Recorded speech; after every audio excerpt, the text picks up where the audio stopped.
یہ جو قربانی کا فلسفہ ہمارے ہاں پایا جاتا ہے نا، میں نے اپنے دوست پہ بڑا احسار کیا، میں نے دین کے لیے بڑی قربانی دی، میں نے جد و جہد کی. تو کیا جد و جہد کی؟ جو آدمی فارغ تھا وہ محفل میں آیا تو اس نے کوئی قربانی نہیں دی، وہ فارغ تھا. قربانی اس شخص نے دی جس کی دکان کھلی ہوئی تھی، کاروبار چل رہا تھا، وہ چھوڑ چھاڑ کے سارا کچھ آیا، اس نے قربانی دی ہے. جو آدمی بوڑھا ہو گیا، ریٹائر ہو گیا، مسجد آ کے بیٹھ گیا، اللہ اللہ کرنے لگا، اس نے کوئی قربانی نہیں دی، تو فارغ تھا تو آ گیا. کمال اس شخص کا ہے جس کے اندر طاقت تھی، قوت تھی، گناہ کر سکتا تھا، معاذ اللہ سارے برے عیب وہ حاصل کر سکتا تھا، لیکن اس نے اللہ کی رضا کے لیے اپنے نفس کو کچل ڈالا، اپنی خواہشوں کو ذبح کیا، خدا رسول کو راضی کیا، تو اس نے قربانی دی. مال کی 2.5% زکوٰۃ دینا ذمہ داری ہے. قربانی اور ذمہ داری کا فرق یاد رکھیں. یہ قربانی تھوڑی ہے میں نے نمازیں پڑھی جی تو آپ نے احسان کیا، یہ ذمہ داری تھی. آپ کی رزق نہیں کھاتے اللہ تعالیٰ کا، رزق نہیں کھاتے. میں نے قرآن شریف پڑھا تو آپ نے ذمہ داری پوری کی ہے. میں نے ساری زندگی بیٹھ کے اللہ رسول کی بات سنائی تو بھیا آپ تنخواہ لیتے تھے. ذمہ داری اور قربانی میں فرق ہوتا ہے. قربانی کیا ہے؟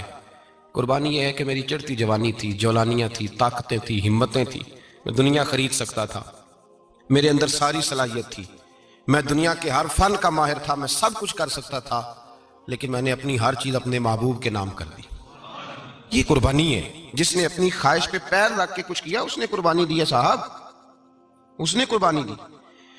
دیکھیے نا نبی پاک صلی اللہ علیہ وسلم پر یہ آیت نازل کب ہوئی، اس کا شان نزول ملاحظہ فرمائیے.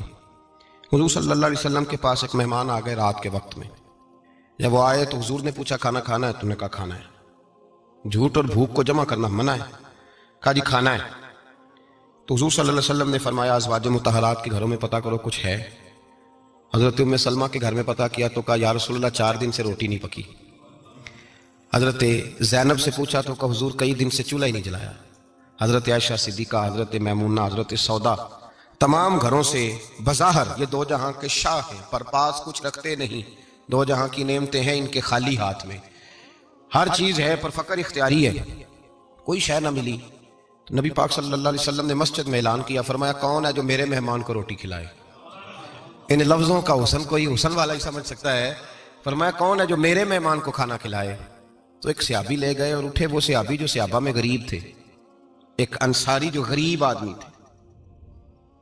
بہت زیادہ امیر آدمی اللہ کی راہ میں خرچ نہیں کر پاتا، اس کے لیے مشکل ہو جاتا ہے. اس کے لیے بہت امیر آدمی جو ہوتا ہے نا، وہ جتنا زیادہ امیر ہوتا ہے نا اتنی دیوار اس کے گرد کھڑی ہو جاتی ہے پیسوں کی، مشکل ہو جاتا ہے اس کے لیے. غریب آدمی کھڑے ہوئے، اگرچہ میرے محبوب کے غلاموں میں جو بڑے امیر تھے وہ بھی خرچ کرنے میں بڑے آگے تھے. حضرت عثمان غنی رضی اللہ تعالیٰ، حضرت عبد الرحمن ابن عوف، حضرت ابو بکر صدیق رضی اللہ. لیکن یہ غریب آدمی کا حضور میں لے جاؤں گا، میں لے کے جاؤں گا. یہ بخاری مسلم ہے. حضور نے فرمایا لے جاؤ. وہ اب صحابی گھر لے گئے اور بیوی سے مشورہ کیا. بات پہ غور کرنا، ہر چیز کی بھوک دیکھی جا سکتی ہے، بچوں کی نہیں دیکھی جا سکتی. وہ انصاری حضور کے مہمان کو گھر لے گئے، جا کے بیوی سے مشورہ کیا، کہا بھلی مانس گھر میں کچھ ہے؟ تو اس نے کہا تھوڑا سا بچوں کے لیے کھانا رکھا ہے. بچوں کے لیے. بچے تو بزدل کر دیتے ہیں، بچے تو آدمی کو بزدل کر دیتے ہیں، بچے تو مار دیتے ہیں، کلیجہ پھٹ جاتا ہے بچہ بھوکا ہو تو، نیند نہیں آتی. اب صحابی اپنی بیوی سے کیا کہتے ہیں؟ کہتے ہیں بچوں کو بہلا کے سلا دے، اور رسول اللہ کے لیے نہیں، رسول اللہ کے مہمان کے لیے، بھائی نبی پاک کے لیے نہیں، حضور کے.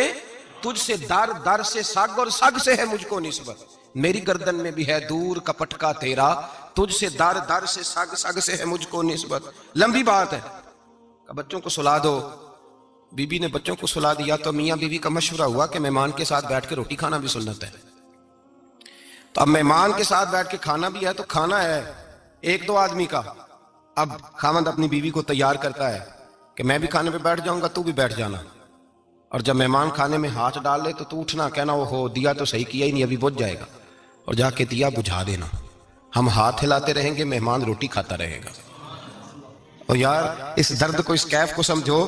گھر میں بچے بھی بھوکے، بچوں کی ماں بھی بھوکی، بچوں کا باپ بھی بھوکا، دسترخوان پہ روٹی لگ گئی، روٹیاں چن ڈالیں، بی بی اٹھی کہنے لگی او ہو چراغ تو صحیح کیا ہی نہیں، یہ تو بجھ جائے گا. حوصلے مند بی بی جس نے بچے بھوکے سلا دیے، وہ بھوکے سوئے ہوئے بچوں کی بھوکی اماں اٹھی اور اپنے خاوند کی تابع داری میں اٹھی. میں گڈی تے ہاتھ ڈور سجن دے، وہ جنج رکھے اونج رہنا ہے. اٹھی اور اس نے نہ دیا ٹھیک کرنے کے بہانے بجھا دیا. مہمان روٹی کھاتا رہا. اور رسول اللہ کے نوکر قربانی دیتے رہے.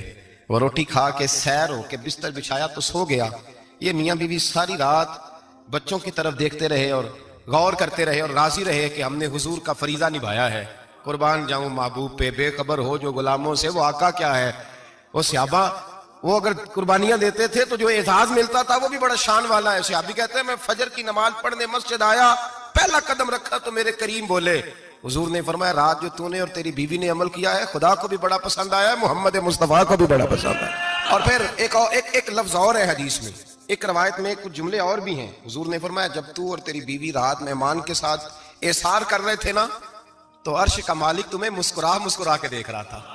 رب تمہیں دیکھ کے مسکرا رہا تھا. رب تمہیں دیکھ کے مسکرا. تر دامنی پہ شیخ ہماری نہ جائیے، ہم دامن نہ چھوڑ دیں تو فرشتے وضو کریں. فرمایا وہ مسکرا رہا تھا کہ میرے بندے میرے رسول کی رضا کے لیے کیا کر رہے ہیں. کسی نے کہا تھا سن اے مسلمان، یہ نقطہ فیض قرآنی میں ہے، عظمت و اسلام اور مسلم صرف قربانی میں ہے. اگر تو جینا چاہتا ہے تو قربان ہو. اپنے مزاج میں قربانی. اور ایک عیسائی اسکالر تھا امریکہ کا، صرف ایک حدیث پڑھ کے مسلمان ہو گیا، کلمہ ہی پڑھ گیا. حدیث کیا ہے؟ جنگ یرموک ہے. تو 7 صحابہ زخمی ہیں، چور چور زخموں سے لیٹے ہوئے ہیں، گرمی بڑی شدید ہے. العطش العطش، پیاس پیاس پیاس پکارے ایک صحابی. ایک آدمی دوڑا دوڑا آیا، پانی کا برتن ہاتھ میں ہے، اس کے منہ کے قریب پانی کیا تو قریب ایک اور زخمی نے کہا میں بھی پیاسا ہوں. زخموں سے چور چور شخص نے میدان میں پڑے ہوئے آدمی نے کہا یار پہلے اسے پلا دو، وہ زیادہ پیاسا ہے. وہ کہتا ہے میں جب اس کے پاس گیا اس کو پانی دینے لگا تو ایک آدمی قریب سے اور بولا یار میرے تو زبان پہ زخم ہے، دوڑ کے آؤ، بڑی پیاس. کہتا ہے میں نے پانی کا کٹورا اس کے قریب جو کیا تو چوتھا بول پڑا. اس نے کہا ادھر لے جاؤ یار میرا گزارا ہو جائے گا، کام چل جائے گا. وہ کہتا ہے 5واں بول پڑا تو چوتھے نے انکار کر دیا، میں نہیں پیوں گا، پہلے اس کے پاس لے جاؤ. کہتا ہے حد ہو گئی. 7ویں تک میں آیا اور جب میں 7ویں تک آیا تو پہلے نے پھر چیخ ماری. تو فرماتے ہیں وہ 7واں کہنے لگا نہیں ادھر لے جا یار اس کو پیاس زیادہ لگی ہوئی. کہتے ہیں جب میں اس تک گیا تو وہ جام شہادت نوش کر چکا تھا. پلٹ کے دوسرے کے پاس آیا تو وہ بھی فوت ہو گیا. تیسرے کے پاس آیا تو وہ بھی رب کریم کی بارگاہ ناز میں حاضر ہو گیا.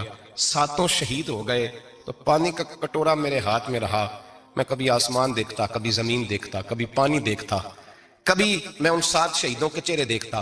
پھر دل میں خیال آیا یہ تو گردنیں کاٹنے والے تھے، یہ تو ایک دوسرے کو قتل کرنے والے تھے، یہ تو خون پینے والے تھے.